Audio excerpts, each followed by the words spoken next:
Yeah, I appreciate it. I'm don't know if Jason told you that we're old friends, right? So I feel like he witnessed a lot of those big pivots and changes that I made in my life, and Yeah. probably thought I was crazy. But I appreciate you reaching out and Yeah. having me on. We all have to be a little bit crazy, right, to get to where we go.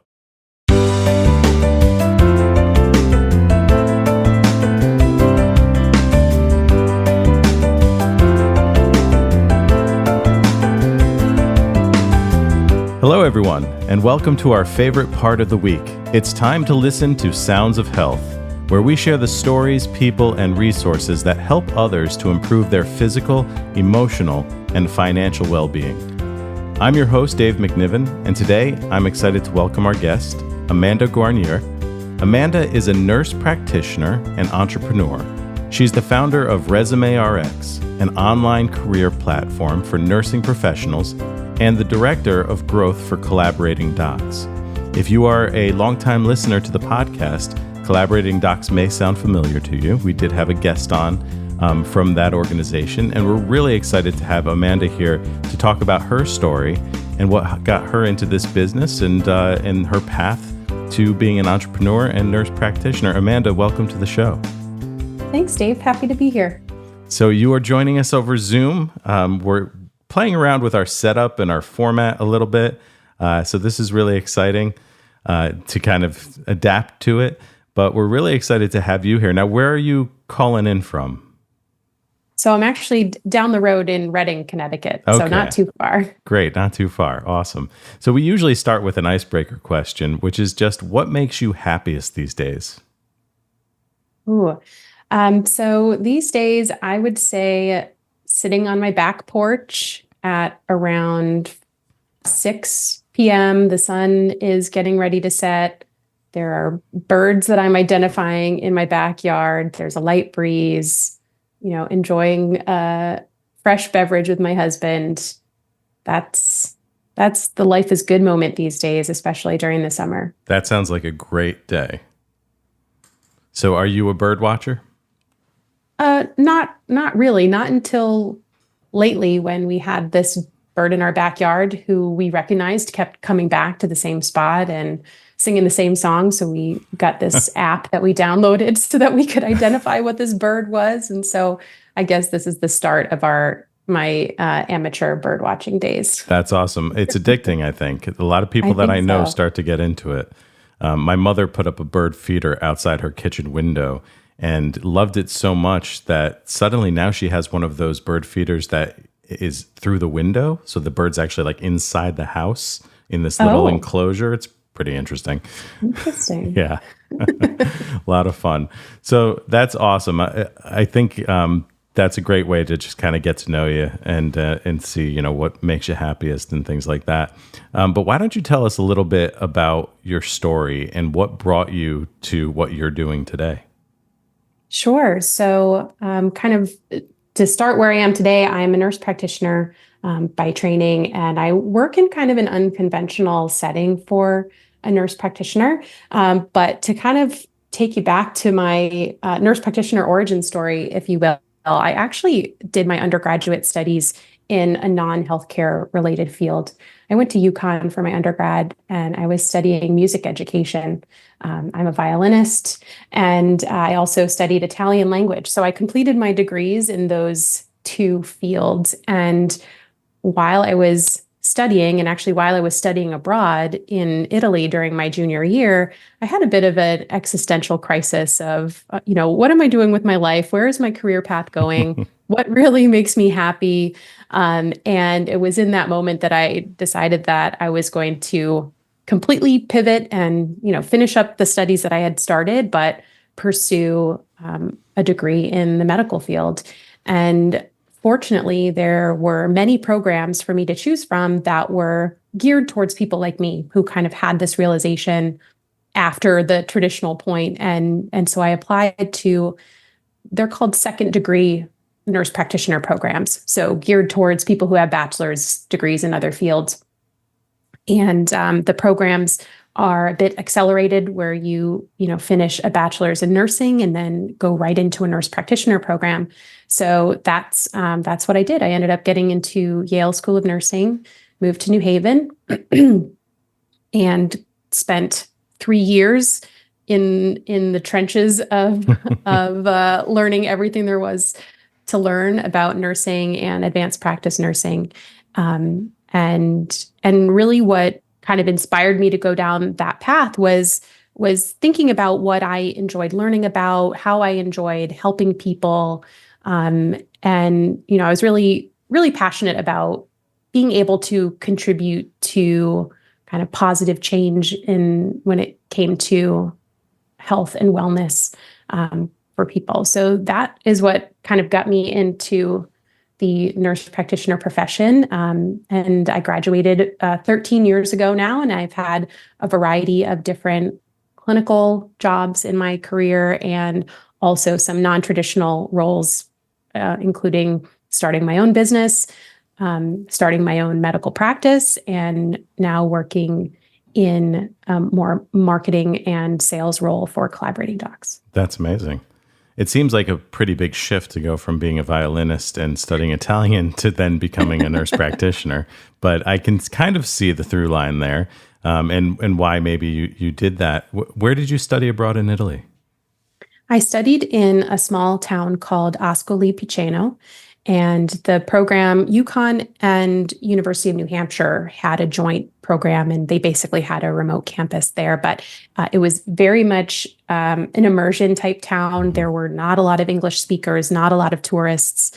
It was on the Adriatic coast, just a beautiful small town there. And it was such a wonderful experience, and afforded me this opportunity to really be out of my day-to-day and examine my life as a whole, and have a lot of interesting and important realizations. Were you playing music while you were there? I was, yes. It was mainly to study Italian for the Italian part of my degree, but I did retain a private violin instructor who I took lessons with on a weekly basis, who spoke not a lick of English. And, my Italian was good, right? But there's a difference between conversational Italian and the instruction of music Italian. So it was a bit of a learning curve there, but it was fun. Yeah, I had a similar experience. I studied abroad in Italy as well, in a little town called Urbino through the Southern Connecticut State University. And when I was doing that, I was an actor and a writer, and I did a lot of drawing. So being over there and kind of being immersed in all of this culture and art was just such an incredible experience. So I can see kind of what that was for you as well. And of course, I didn't really know Italian either. I kind of got by while I was over there. I feel like I understood a whole lot more than I could speak. But what a great experience, and what a great country to have that time in. Yes, it was really lovely. And my dad's born in Italy, and I had started studying in high school. So I've always been interested in Italian culture because it was part of my identity, and of course, studying the language. And my big victory at the end of my study abroad semester, I was taking a taxi to the airport, and I was chatting with the taxi driver, and he was asking where I was going, and I told him that I was going home, and he said, "What do you mean? What do you mean you're going home?" And I said, "I'm going home to the United States." And he said, "What do you mean you're not Italian?" So I had perfected my language so much so that I fooled a taxi driver into thinking fantastic. I was native. I love it. Great job. Yeah. Okay, so that brings us kind of to what you're doing now then, right? So you got started as a nurse practitioner. Tell me how you got started in the field, and then how you got to where you are now. So my first job was working in a student health center. I was a younger graduate of an NP program. I think I was 25 or 26 when I graduated. And I really had a strong passion for helping adolescents. I really enjoyed reproductive health. So getting a job at a university student health center was a great first job for me. I stayed there for about a year. And then I moved into more of a hospital-based specialty position. and I was working in the emergency department. So made a pretty big pivot to emergency medicine, which I ended up loving. And that's really where the majority of my clinical experience has been for many years. Not only was it the type of specialty where I was learning something new all the time. I definitely find that my brain needs to be kind of constantly stimulated with new things in order for me not to get bored, frankly. Yeah. So emergency department was really great for that. And then, once I started my family, it helped as well. So I had twins back in 2016. And even though it was terrible for me, I ended up working straight nights because it just made life so much easier in terms of childcare and having a predictable schedule. So I worked straight nights in the emergency department for several years. So you couldn't have been getting a lot of sleep during that time. Not as much as I should have been. So it was a sacrifice that I made, that I will never work nights again. Gotcha. I'm too old for that now. Right. Yeah. So worked in emergency medicine for many years. And then I had my third child in the summer of 2019. And we had just moved to New Jersey. And I took some time off after having my daughter. I said, we had just moved to a new area. I said, I'm going to take my time finding a job. So she was born in August of 2019. I gave myself a good 3-4 months to, just enjoy that. And towards the end of 2019, I started applying for jobs. And we were living right outside of New York City in Alpine, New Jersey. And I ended up in December or January signing a contract to start a per diem job at a New York City ER. And something about healthcare in general, when you sign on to a job, there's a credentialing process that can take a while. They need to verify that you are who you say you are. Of course. They get you on the panels of all the insurances. And it takes months, right? So I signed the contract in January 2020. Maybe you can see where this is going. But they called me the first week of April 2020 saying, your credentialing is done. Can you start tomorrow? And if you remember what was going on in New York City, right. New York City in particular, the first week of April 2020, it was, where's the PPE? A huge peak of COVID cases. It was complete madness. Yeah. And by that time, my twins were 3. Their school had shut down. I couldn't have a babysitter in my house anymore. It was chaos. So unfortunately, I let that job go. And that was a big pivotal moment because I hadn't expected to take really any time away from clinical practice other than the time, the maternity leave time. Right. So it was a hard decision. I grappled internally with a lot of emotions of, whether I was letting my colleagues down by not, being on the front line of this pandemic. But the reality was I had a newborn.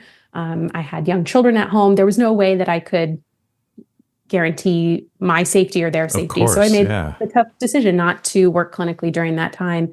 And made, another pivot. I had already started my business, my Résumé Rx business on the side, and decided, all right, if I'm not going to work clinically, then I'll make this my main focus. And so for the next 2 years or so, I really went kind of all in on building that company to be, of service to nurses and nurse practitioners in their professional landscape during that time. So the majority of the content and the services provided were helping them get better jobs, helping them negotiate, helping them interview well, just kind of navigate that professional landscape in a way that, helped them kind of get what they needed to get out of their professional journey. So that's something you had started on the side before everything else happened with COVID and the pandemic? Right. And yes. what made you kind of go in that direction? What gave you that idea? I had gone part-time at my job after the twins were born and was just looking for really more of a creative outlet, Mm-hmm. but ideally a creative outlet that also generated some money to help pay for my student loans. So I started writing resumes for other people. And I actually got this idea in a Facebook group that I was in, where someone had asked for advice about how to write their resume, or could someone review it? And I realized that this was a skill that I had that a lot of people didn't. It's something that came very easily to me. So I started by writing some resumes in exchange for testimonials. And before long, word of mouth took over, and I was getting inbound inquiries about my services. And I knew that writing resumes for other people was going to take, the more I did, the more time it would take. Right. So I was thinking forward of how can I make this a bit more leveraged in terms of my time. So what I did was I was making some nice template designs. And what I did was I templatized 6 different resume designs and bundled them in a package with some prompts and, some videos about how to do it yourself. And ultimately created that as a digital product that I sold on my website. So eventually I was able to stop actually writing the resumes for people and instead direct them to this one product that I had made that was much lower cost, that was more accessible, so that people could learn how to do it on their own and have that skill set moving forward. So that's how it still exists today. I don't spend a ton of time on it anymore, which is really nice. But the website and the platform exists and kind of runs on its own to some extent. That's amazing. Is it specific to people in the healthcare field? Yes, it is. Okay. It is specific for nurses. Nursing professionals is really the umbrella target there.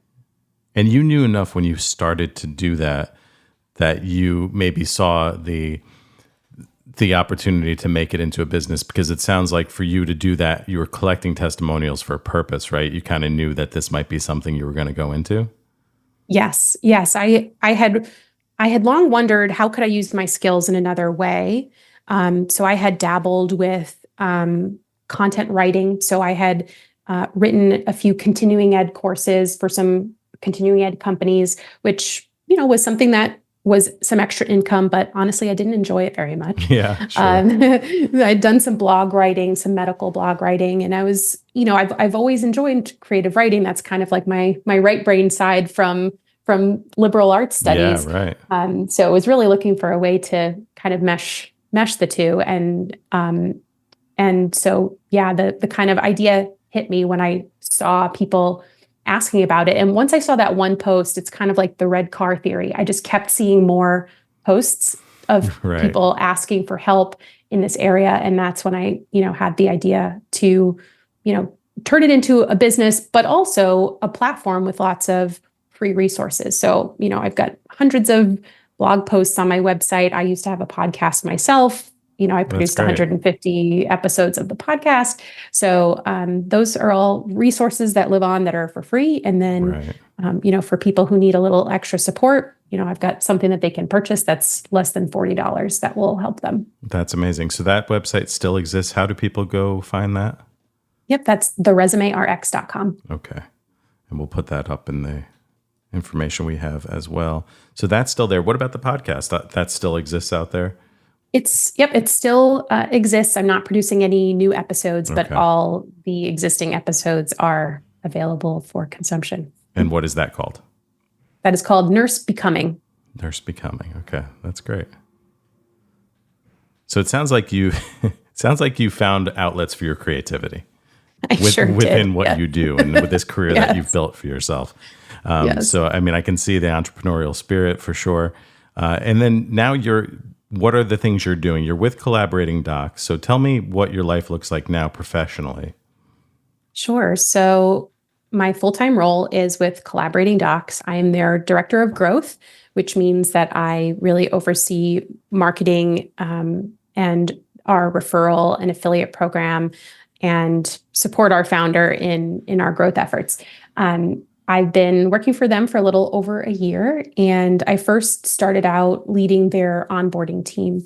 And just to kind of give a little bit of context, Collaborating Docs is a company that matches nurse practitioners and PAs with collaborating physicians in the states where it's required. So we work with a lot of entrepreneurial clinicians who are starting their own practice. So as you can imagine, I have a lot of fun doing that and a lot to offer, helping our clients. So on a day-to-day basis, this is my full-time job. So I work from home. We're a remote organization. So I work from home on, different projects and initiatives on the growth side, and also still meet with clients a little bit and take some onboarding calls. And also do some business consulting calls with our existing clients. So that is my main focus and my full-time job there. And then I have my own small boutique clinical practice on the side because I do want to maintain my clinical skills. I have to maintain clinical practice hours in order to maintain my certification. So that helps with those two things. So that's really a half day per week that I'm doing that. And then I'm a mom of the three kiddos, right? I'm wife, and I'm also on the town's board of education. So those are the hats that I wear. You're staying currently. Busy for sure. Yes. So the boutique clinical practice, describe that. What exactly are you offering, and do you have a location for that? So I'm currently moving to a new location. So I'm currently only doing telehealth and home visit services as I wait for the construction to be done there. But the services that I provide are some aesthetic services, so facial injectables, skincare, Botox, that type of thing, and also medical weight loss programs. So particularly using kind of the newer categories of meds that are showing not just weight loss benefits, but really longevity benefits and lots of chronic disease reduction. So gotcha. Okay. So you're working on those types of things for people kind of in collaboration with their physicians, or are you kind of doing it on your own? I'm not their primary care provider. Everyone needs to have their own primary care provider. So it's, mostly for folks whose primary care providers, don't offer this type of treatment, or there's other ways that they're, struggling to access these services. So I'm, serving as more of a specialty provider in that regard. Gotcha. Okay. And now what brought you back to Connecticut from New Jersey?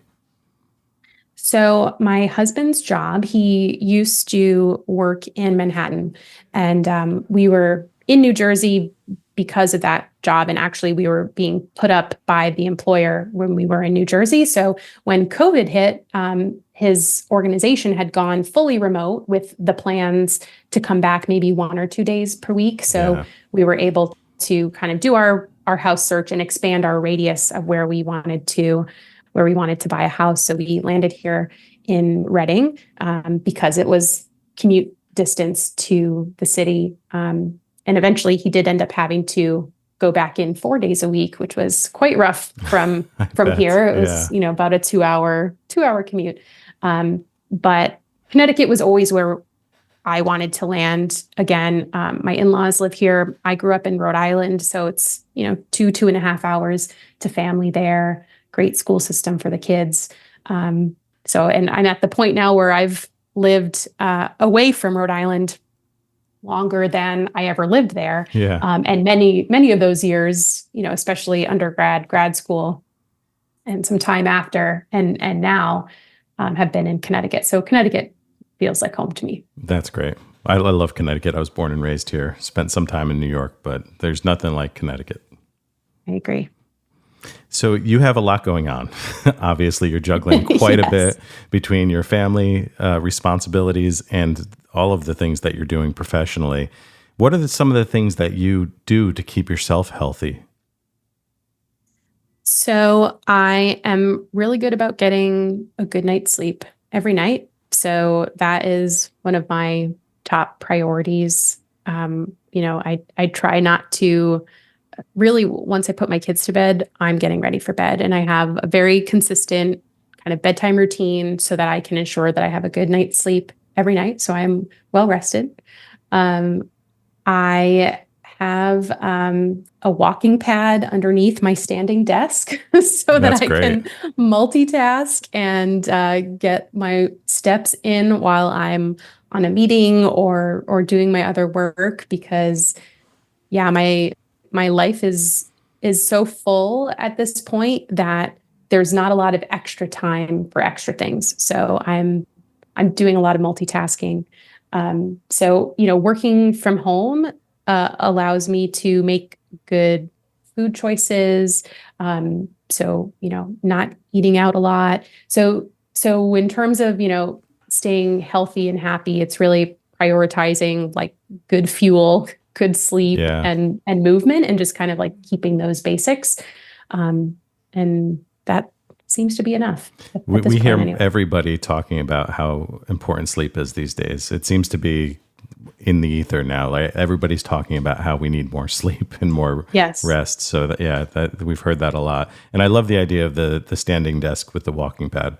When COVID hit, I have a small office in North Haven, and one of the first things I did was I got a standing desk because I knew everything was going to be virtual at that point, and I didn't want to be sitting at my desk all the time.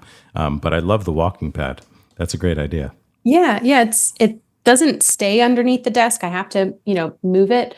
But yeah, for a while there, I had this one standing meeting every morning that was just like a talking meeting, which was, it's easy to walk and talk. It's not so easy to walk and type. Yeah, right. But for a few weeks there, I was getting 10,000 steps before 10 a.m. And I was like, all right, that's a pretty good accomplishment. So when I walk on my walking pad, that's usually my goal, is to challenge myself. How early in the day can I, either close my ring on my watch or hit 10,000 steps? I love it. That's such a great idea, just to kind of build it into your day of the things you're doing anyway. Yeah. Habit stacking. Yeah, making it easy. That's fantastic. So what are some of the goals that you have? I mean, it sounds like you're doing so much, and some of these things that you're doing kind of exist on their own. Do you have any things that you guys are trying to achieve with collaborating docs, or maybe with your clinical practice? Any things that you're working toward? Yeah, I would say, with collaborating docs, we're trying to help as many NPs and PAs as possible. We've recently expanded our provider base. So we used to only work with nurse practitioners, but now we're open to all advanced practice nurses and PAs, just to increase that access to help open as many practices as possible, basically, right? Because the trickle-down effect is, when we're helping a clinician, they're helping their community, and increasing access to care. We have so many who are working in rural or underserved areas where they're the only practitioner, they're the only primary care provider in their town or in their county, and that's really impactful and meaningful to be a part of. So, just helping as many as possible there. And in terms of my own practice, I'm kind of good where it is right now. I'm at the point where I'm doing so much that really one of my goals is to do less, and to kind of see, not necessarily, give up major hats that I'm wearing, but just kind of see, where can I work smarter? Where can I delegate things to other people? What can I say no to? Because if you haven't figured it out, I'm an overcommitter. I can relate to that. So, yes. So it's more, getting more comfortable saying no and recognizing my capacity, because as much as I would love to, I can't do absolutely everything and do everything well. So kind of figuring out how to get that balance and how to let go of some of the things that I don't need to be involved with. I think that's an important thing to realize for people, especially when you're trying to balance it all with family life and, being there for your kids. There's quite a lot of things that fill up your day. So I know that's something I've always struggled with, is finding a way to say no when I need to, and focusing on the things that you're good at or that you want to develop. Are you playing the violin anymore? It's been a while. I'm sad to say. I did play in a community orchestra a few years ago. That was really great. But honestly, once I got pregnant with the twins, it made that really difficult. I do still take care of my instrument. I get, I went just a little over a year ago to have him looked at by a violin repair person, just to make sure that, he's in good shape and that he doesn't have any cracks. And but yeah, it's been a while. I'd like to say I will come back around to it at some point, but I also, that's another thing that like I need to be okay with maybe it not happening, right? And I have a lot of guilt, mainly from my mother, I think. Hope she's not listening. But it's okay that was a chapter of my life, and it's okay that chapter can be closed, and coming to terms with that, I think is I don't need to hold on to any guilt if I don't play again. So, absolutely. As you can tell, that's something that I've worked through a little bit, because it sounds like it.